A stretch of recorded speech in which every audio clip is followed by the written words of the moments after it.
Hello and welcome to another episode of What's Up Prof. Hi Walter.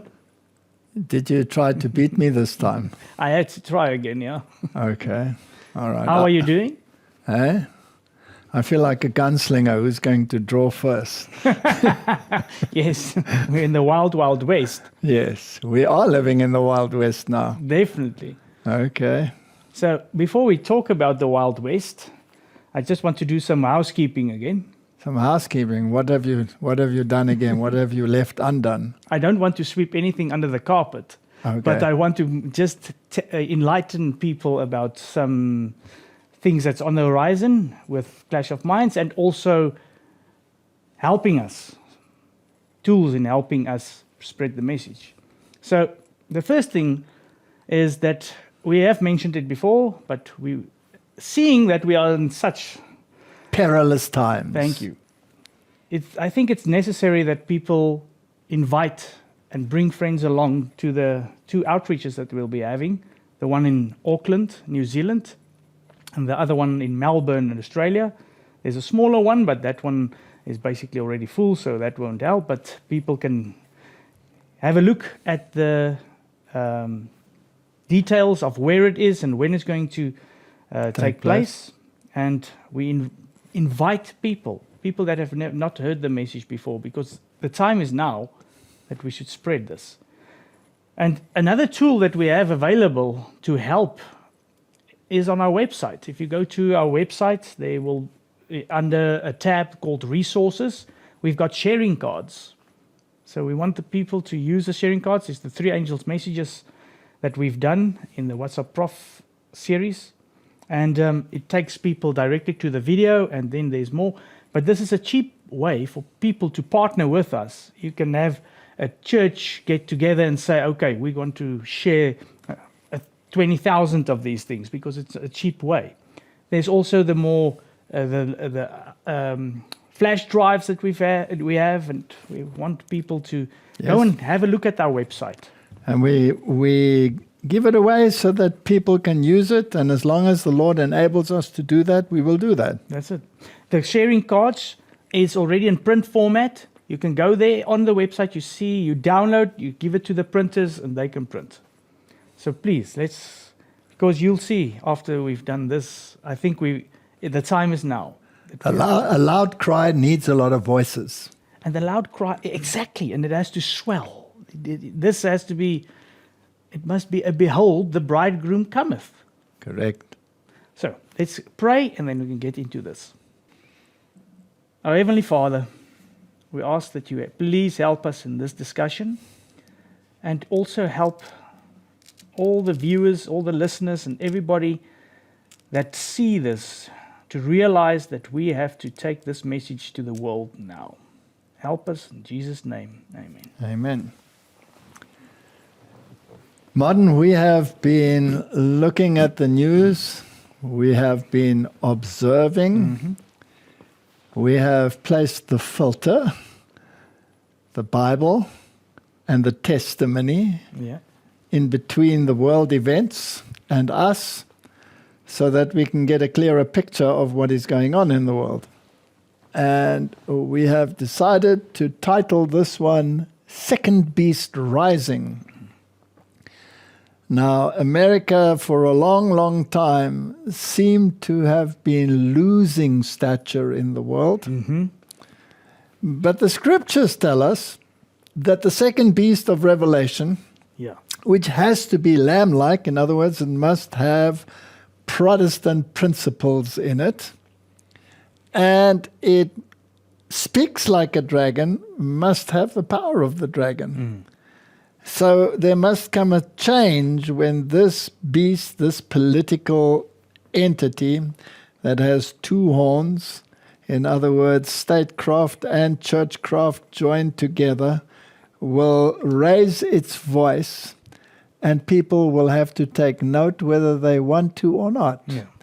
Whether they be enemies or whether they be allies, it doesn't matter. You will listen. So the Bible tells us that it will come to prominence and will raise its voice and will rise above the others. You know, there was in history a little horn that grew from littleness between 10 horns. Yeah. And then the Bible says it became more stout than the others, and it became prescriptives. And kings, even in unison, 2 kings together, would eventually lead the Pope's horse through the streets, showing the subservience to this entity. And here this prescriptive horn, which gets its power from the dragon. Yes. And the dragon, of course, is also associated with Rome, because the dragon gives Rome its seat and its power and great authority. It's actually the proxy. Yeah. And here it is, and it is raising its voice to speak like a dragon. Now, Martin, if someone starts speaking to you like a dragon, do you become a little bit uppity? Yeah. I do. What's the matter with you? You're rebellious, or what's wrong with you? Not rebellious, just stubborn. I don't know. Stubborn. So do you think it's possible that when this second beast starts speaking like a dragon, that friend and foe might start to grumble? Yeah, for sure. But eventually, if the pressure becomes so great, what do? Just capitulate. Capitulate. Well, Martin, we're living in that time. I'm working on a sermon which I want to title Here, Not Near. Because now, not then. It's here. Yeah. It's no longer near. The coming of the Lord is near. No, it's here. It's here. You better prepare. You know what I find fascinating? I know our theological friends will always differ on this point, but I hope they understand that once you are settled in the truth so that you cannot be moved, it doesn't really matter what they think on the issue. But if you take the 10 virgins, for example, the King James says, the bridegroom cometh. The NIV says, he's here. Oh, I haven't seen that he's here, but the NIV seems to believe so. So anyway, he's coming. But his coming is near. So even if I title Here, Not Near, it means the events are here that will lead to his coming. Yeah. So that we don't follow what the NIV says, because that's a little bit of apostate thinking.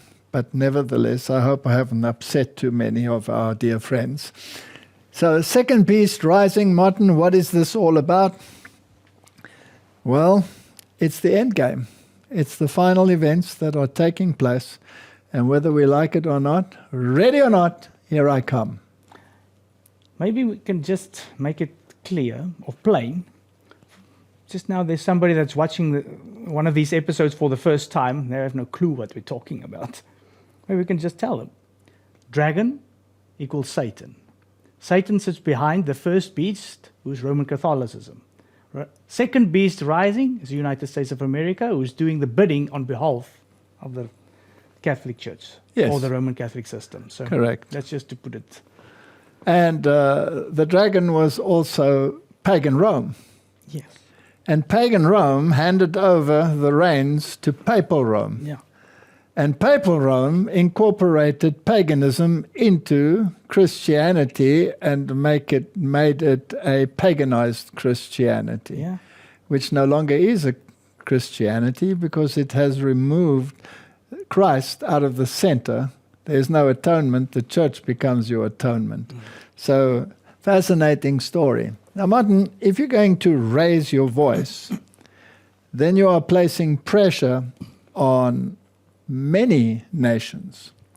Now, those nations behind the scene, of course, are part of the act. So what you see on the public display is therefore public consumption. It's an exoteric doctrine. But the esoteric doctrine has been established a long time ago in the secret echelons of secret societies, which are run by Jesuits and the like. So, Martin, hate speech laws, because if you cross this beast, if you say something contrary to it, in other words, if you refuse to worship it, now the Bible is very clear that whose dictates you follow is the one that you elevate. So in other words, if you follow and worship the beast, that means you obey the beast rather than the precepts of God. That's idolatry, right? Yes. Okay, that's an abomination, isn't it? For sure. So this beast will eventually be prescriptive, and any counter voice will be dealt with in a very harsh way. If you have another opinion, change it. Yeah. Or else I will come with my military and blast you off the planet. Yeah. Is that how it works? That's how it works. They even state if they say it's black and you see but it's white, then you change your mind to black. Exactly. Now, who said that the first time round? Wasn't it the Jesuits? Yeah. Yes. That's where we are. Ignatius Loyola. Loyola. So If the church says that it's black and you think it's white, you better change your mind. and do we see that? Absolutely, absolutely. Now, it's fascinating how these hate speech laws have crept into all nations, even those that seem to be liberal. And even those that have a Protestant Background. Or a communist background, for that matter. It doesn't matter. They're all getting the same legislation. And whether it is now in a socialist-leaning country, like our own country, South Africa, or whether it is in Australia, or whether it is in the United States, or whether it is in Europe, or whether it is in the UK, it doesn't matter whether the government is liberal or not. These laws are being put in place. So let's listen to these hate speech laws that have now been discussed in the House in Australia and what it entails. The Albanese government's hate speech laws have passed the House of Representatives with support from the Liberals and some national MPs. The bill passed with 116 votes for and 7 votes against. The legislation states an organisation could be prohibited in order to protect the Australian community against social, economic, psychological and physical harm. But some coalition MPs have questioned elements of the hate group provision, including what could constitute psychological harm. Professor Joanna Howe has raised these similar concerns and joins me now. Joanna, what are the dangers of this legislation? Rita, in my 15 years as a legal academic, I've never seen a piece of legislation more terrifying and threatening to Australia's democracy. On the weekend, the Albanese government said that they were ditching the hate speech elements of the law, the anti-vilification provisions. But what we found out today at 10 a.m. when it was publicly released is that they had inserted some of the worst elements of this bill into the definition section in 114. And so what this means is the bill actually criminalises hurt feelings. So if someone in the target group has hurt feelings, experiences fear as a result of somebody else, another Australian, criticising, let's say, immigration from Islamic countries, and that's a very reasonable position to take, given that these Islamic countries are not democratic. They do not allow freedom of speech or freedom of religion. Christians are persecuted in these countries. And in fact, in these countries, women are severely oppressed. So if an ordinary Australian criticises that, under these new provisions, if a Muslim member of the Australian community feels fear, then that person is a member of a hate group and they could go to jail for 15 years. This bill will lead to ordinary, innocent, law-abiding Australians being sent to jail, which is something that should never happen in a Western democracy. Martin, if you are sitting in an audience and you are listening to a lecture on the first beast of Revelation chapter 13, and the speaker explains why this first beast is also the mother of harlots and has Babylon written on her forehead, would you be offended? Yes. If I was in that system. Would you be psychologically disturbed? Yes, I might feel threatened and it can become serious. So how about cooling off for 15 years in a prison? It's interesting that somebody who rapes and murders and pillages gets let out free on a bond or no bond. And somebody who does something like this, or might be speaking the truth as a matter of fact, could be seriously jeopardized. So these laws are in place, right? Yeah. We've seen it in the UK where he was arrested, or not even arrested, sentenced for praying. Yes, in your mind. In your mind. They don't even know what's going on in the mind, but they assume what's going on in the mind. So, Martin, this is all very fascinating. So, this second beast forces everyone. You cannot force anyone without a law or a proclamation which becomes law. Yeah. Right? You cannot take over a country without some legal precedent. The legal precedent now seems to be, we say so. That's so true. I was just thinking now, you see, this that happened now in Australia, a lot of conservative Christians will say this is preposterous. But then, when it comes to them, they would not mind laws being implemented to safeguard them. Correct. So it cuts both ways. So this is another stirring for that pendulum that's already swung. All right. Now, Martin, if you want to be a prescriptive nation, can you then be subservient to another authoritarian organization? No. No. Because you're the boss, right? Yeah. If you know, he who pays the piper calls the tune, isn't that right? Yeah, it's the golden rule is the man with the gold makes the rules. All right. So he who pays the piper calls the tune. Now, for years, America has been saying that they have been paying the piper, and the piper is doing his own thing, whether that be NATO, whether that be the United Nations, whether that be the World Health Organization. It doesn't really matter. The piper is going to play the tune that the one who pays the piper is asking, right? So the Epoch Times told us here, and this of course is official news, that the US officially exits the World Health Organization. Now, the World Health Organization tried to force every nation to be subject to their emergency rule in case of a pandemic, and made nations sign documents, many of who actually signed those documents, and gave up their sovereignty in the process. So today, the United States withdrew from the World Health Organization, freeing itself from its constraints.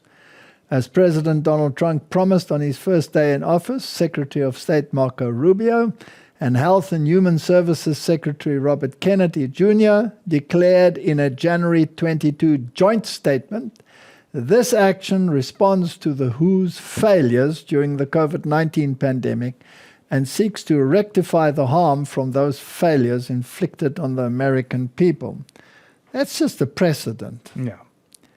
This is the latest move by an administration that has been highly skeptical of membership in a number of global organizations that, in Trump's view, and that of many other conservatives, comprise the sovereignty of the United States and operate counter to American interests. We won't listen to you. No. We won't be collective, we'll be prescriptive. We'll be looking out for ourselves now. Yes. In January 25, Trump withdrew the United Nations from the Paris Accord, which aims to limit global warming. And on January 7, he withdrew en masse from 66 UN-sponsored climate and social justice organizations, amongst them the UN Framework Convention on Climate Change. So it's not just the World Health Organization. Nobody's going to dictate to us. We're going to dictate to you. Yeah. Is that where we are? That's a power rising, taking over. Is it the second beast rising? For sure. Does the Bible say it'll do that? Yeah. Okay. Martin, people just a short time ago said these are all conspiracy Conspiracy, right? The whole time. Fascinating. But you know that we must remember that what is the difference between a conspiracy theorist and, say, the reality? Well, you know that they say it's about 5 months, isn't it? 6 months, yeah. Yeah, and Tapa Sosa said that conspiracy theories are only believed by those who studied them. So, all right, so now this Davos thing was very fascinating because it was totally controlled by one man. for sure. And there were a couple of altercations that took place there for the public eye. But subsequently, there have been capitulations. So, Martin, who's the boss here? Let's have a look. For sure. So, never before has Davos been so comprehensively hijacked by one man. Switzerland has been neutral ground in the heart of Europe for more than 500 years. This week, Davos provided a safe space for a full frontal assault on the continent's economic and political model that will be felt long after the canopies are cleared. The official Davos theme was a spirit of dialogue. But when it came to Trump's address, it was more a case of shut up and listen. Is that the second big rising? Doesn't that sound like dragon talk? This is dragon talk. Commerce Secretary Howard Lutkin was belligerent at every opportunity. We have come with a clear message, he said on a panel, sat next to Chancellor Rachel Reeves. Globalism is dead. This is almost like Q. You mustn't even mention that because that's exactly what people are going to go with. Do you remember that people said that Donald Trump is Q? Q. And no, this falls right in place. So the devil is very clever. It's very clever. He caters for the other side very well. He gives advance notice. He creates this euphoria, this hope. Then it looks like nothing's going to happen. Then all of a sudden it's there. It's there. So it's about 5 months. The difference between a conspiracy theory and reality. Okay. Can the world change so rapidly?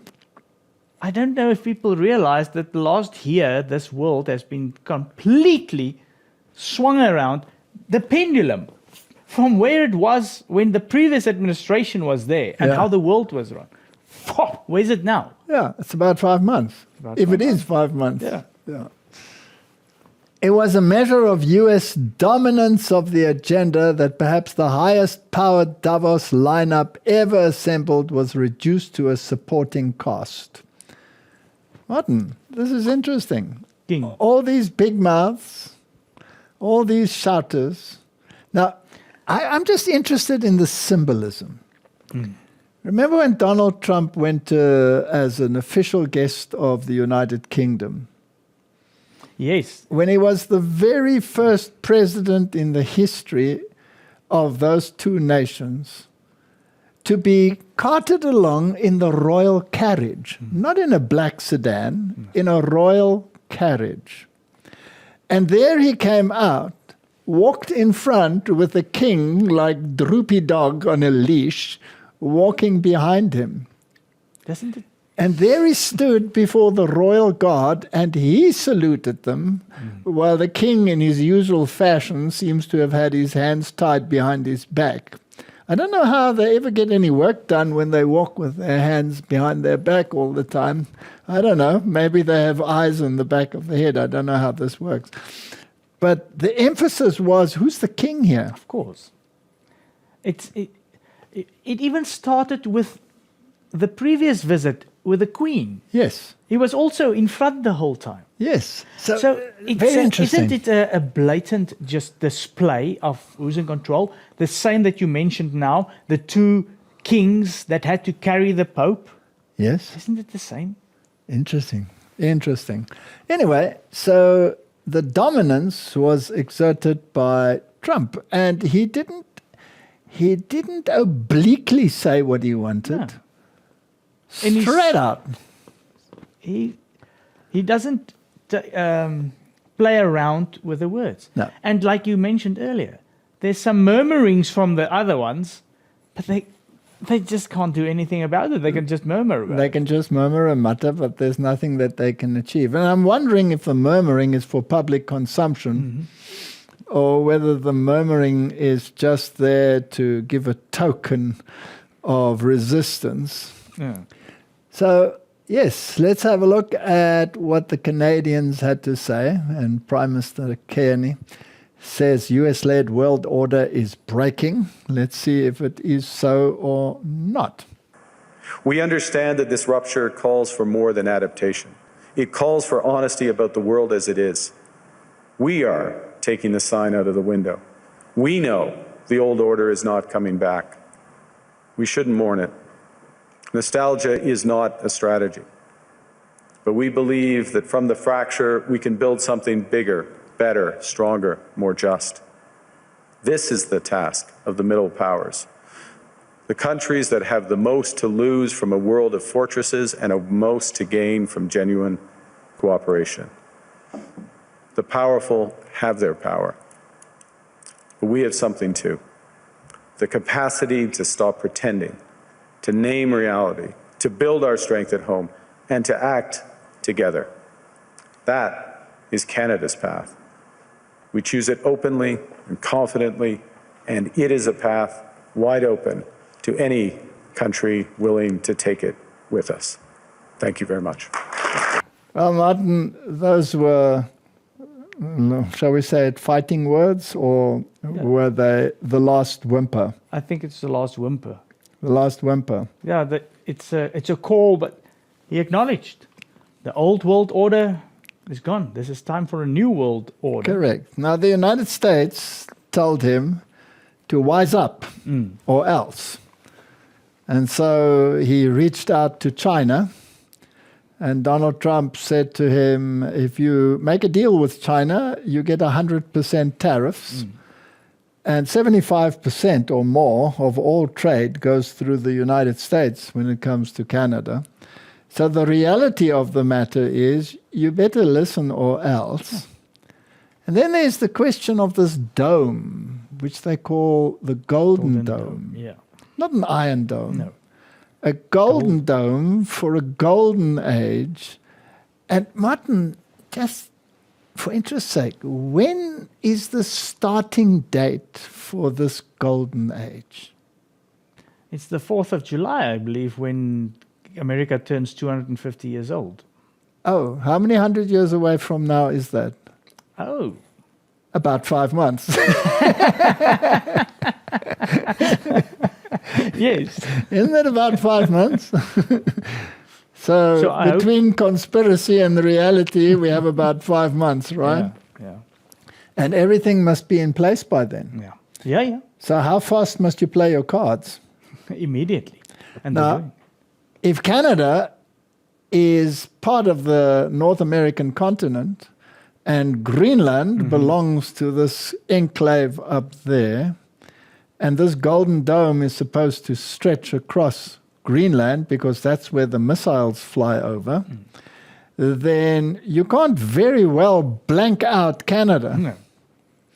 So Canada must be included in the Golden Dome. Who finances this Golden Dome? Well, obviously the United States will fund it. Oh, so Donald Trump is saying these guys are benefiting with no contribution. Sorry, pal. And he consistently calls him governor. Yes, the whole time. He doesn't call him prime minister. He says the governor. And he called Trudeau, who is now flirting with Hollywood ladies, he called him governor as well. So what is he saying? You're part of the United States as a state. And all of this rhetoric that is going on is fascinating to me. It's interesting that Alberta seems to have said it has more in common with the United States. Yes, I remember there was a big thing. They wanted to join the United States Yes. At one stage. So like a secession game. So really behind the scenes, if you take the maps that were produced by the Club of Rome many years ago, then Greenland, Canada, and the United States were one economic bloc. Yeah. So this has been planned for a long time. What we are seeing now is just exoteric rumbling. Mm-hmm. The reality of the matter is Canada doesn't have a choice. Mm. So when Donald Trump said, if you make a deal with China, 100% tariffs, what did the Prime Minister who just said he was going to sail his own boat, what did he say? Okay. Yes, sir. Didn't he? Yeah. No, we won't do it. Sorry, we won't do it. Okay. Yes, sir. The reality is this is all a game for a already predetermined strategy. Yeah, for sure. Did he get Greenland, according to him now? To him, yes. And did he have to pay for it? No. No. So, Martin, has this happened to you before?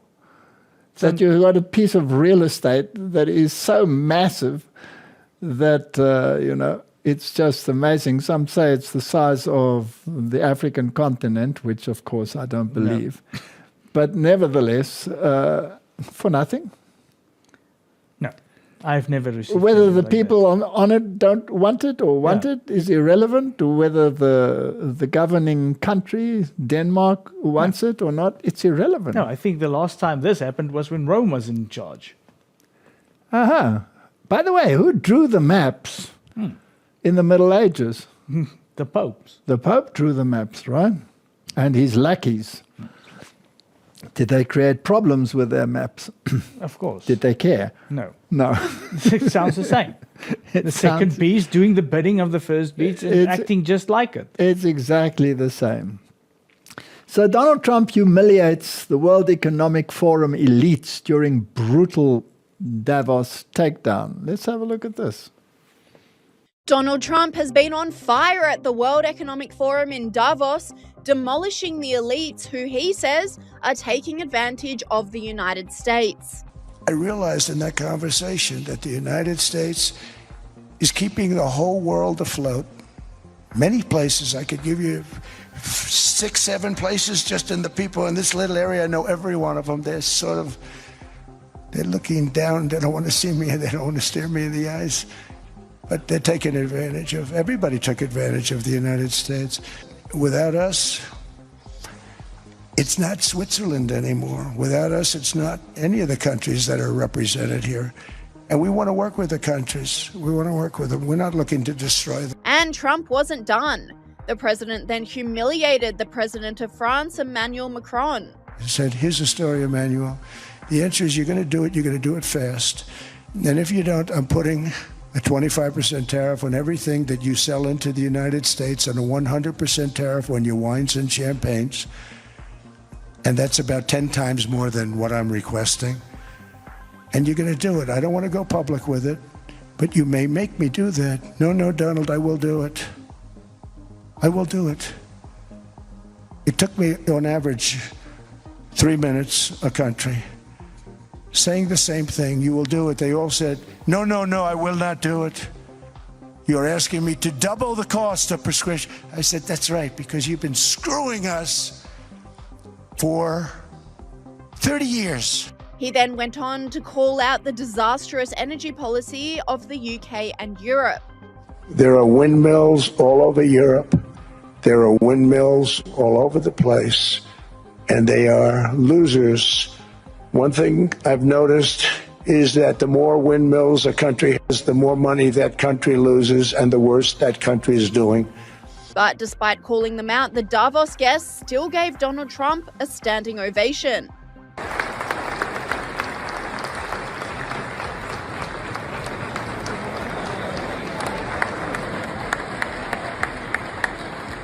We are in Davos at the World Economic Forum. And the Trump administration and myself, we are here to make a very clear point. Globalization has failed the West and the United States of America. It's a failed policy. It is what the WEF has stood for, which is export, offshore, far shore, find the cheapest labor in the world, and the world is a better place for it. The fact is, it has left America behind. It has left the American workers behind. And what we are here to say is that America First is a different model, one that we encourage other countries to consider, which is that our workers come first. We can have policies that impact our workers. Sovereignty is your borders.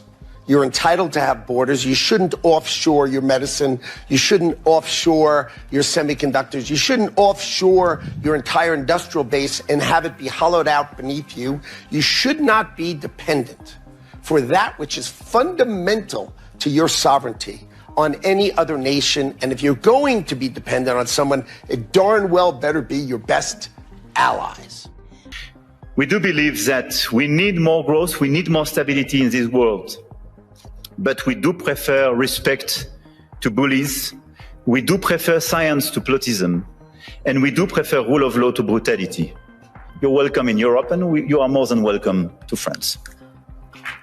All right, so it seems that Macron gave a whimper and a mutter. Yeah, and then there's nothing. He's going to capitulate. He has no choice. That's a capitulation there. We don't like bullies, but okay, you're still welcome. You're still the boss. All right. So, Martin, what really happened in Venezuela? Right, that's an interesting question. What was it? Did it only the whole effect of taking him and arresting Maduro? Did it happen overnight? Was the planning of that only a overnight thing? Was it a flash in the pan thing? Was it a show of force? Nobody's doing anything about it. They all accepted it. Even the big nations, Russia, China, all of them. They're murmuring. Murmuring, yes, murmuring, muttering. But Martin, this is very interesting. If we look at the Economist, it is always very predictive, if I can say that, and almost uncannily accurate. Every time we've dealt with the Economist many times. Remember the attack in Israel, how they showed it ahead of time and all of these things. And then they have this rather chaotic picture here on their cover, which seems to be an indication of the globe and what's happening on it. And you see rockets and you see military and you see archers, triumphant archers. And you see communications and you see pictures depicting Chinese attitudes, Russian attitudes. And then you have this fist over here with handcuffs on it. Yeah. So if we enlarge that, Martin, this is roughly what it looks like up there, right? Yeah. And then you have Maduro over there giving the same hand signal. Well, not with the handcuffs on at this stage over here. Not yet. Not yet, but this is basically what's going to happen. Yeah, obviously the Economist, this was brought out long before all of this happened. And it's centering around the 250 as well there. Now, Venezuela has the largest oil reserves in the world. And, if you go to Daniel chapter 11, it's pretty clear that king of the north has power over all the gold and the economic resources of the world. That means he must control them, right? And he just took it. And power is necessary. And if you want this power in order to dictate, then you must have the resources. Otherwise, you can't force people to play economic games, buying and selling, all right? So, Martin, was Donald Trump just taking the initiative by saying, well, if we control this oil, then we have a lot of economic power at our disposal, or did it come earlier? I think it definitely came earlier. All right. Now, this regime has been tolerated for a very, very long time, but it has been at cross purposes with the Vatican. Yeah. That's very interesting, right? That's the interesting part. And it actually, at one stage, begged the Pope for assistance. Actually, twice. And it was refused. Yeah. And it's interesting that Pope Francis is the one who said this regime must go. Yeah. So who did the command come from? Did it come from the first beast or did it come from the second beast? I hope people can listen to what you just asked. All right. Focus, people. Where did the command come from? To go and take out this system. Yeah. But it's not only that system. Because, Martin, look at this. This is this fist, which stands for basically communistically inclined socialism, right? Yes. Which apparently is tolerated, but not really tolerated in the United States. If you look at the story of the mayor of New York, for example, now, and all of those issues. But it's going to go. So the next nation after this one would be Cuba, that has the same situation. Now, Cuba was totally dependent on Venezuela for its oil. And now it's getting nothing. Yeah. So Donald Trump says, we don't have to do anything about Cuba. It's going to collapse all by itself. So we're just waiting to pick up the pieces. But we will run Venezuela. Yeah. We will run it. And I don't care what you say or what you do. In one blow, he has removed this massive flow of oil, which was going to the enemies, so-called, whether they really are enemies, they're all Jesuit-controlled, but for public consumption. They are now really in a bind because a lot of the oil of China comes from Venezuela, etc., etc., and Iran is a player. Yeah. And along with this, he also confiscated, I don't know if it was only one, oil vessel from Russia. No, a number of them now. I think is the third one. And they're using this oil beautifully there in the United States at this Yes, and these drug cartels, they're so stupid. They still keep going out with their boats to keep providing entertainment as to how they are being obliterated, right? So, Martin, this is a very interesting game. But The Economist said that this system of governance is going to be handcuffed. That means somebody must be the policeman in order to enforce that, and thereby also take all the resources. So, Martin, the papacy ordered that the system must go. Not only Pope Francis, but Pope Leo as well. So is this following the dictates of the first beast? Completely. Completely. So this agenda will not be stopped. So let's look at this video as to what happened when the Pope made this decision, so that people can see that there is a chain of command. Yeah, it's like a man behind the mask. Correct.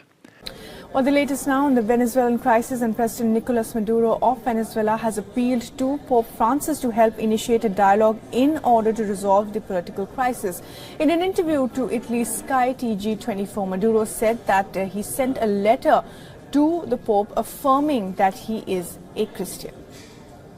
Envié una carta al Papa Francisco. Espero que ya esté en camino o haya llegado a Roma, al Vaticano, diciéndole que yo estoy al servicio de la causa de Cristo. Yo soy cristiano, cristiano profundo de Cristo. El Papa sabe, yo soy un practicante de la fe, soy un practicante de la oración, soy un cristiano de oración y de acción. The letter sent to Mr. Maduro, Señor Maduro, in response to his one, which is dated 7th of February 2019, of Pope Francis, in my view, is de facto a request of surrender to Maduro, because the Pope wants to be a mediator, but at his conditions, and he says, Maduro, with a very soft diplomatic jargon typical of the Vatican, that in the past, actually, Maduro didn't respect and comply with the pledges taken in past agreements. So beyond this soft language, the Pope is quite tough in saying, yes, I can be a mediator, but at my conditions. I think Maduro, after this letter, is more isolated, because I think that the Pope was accused to be too much ambiguous about the regime.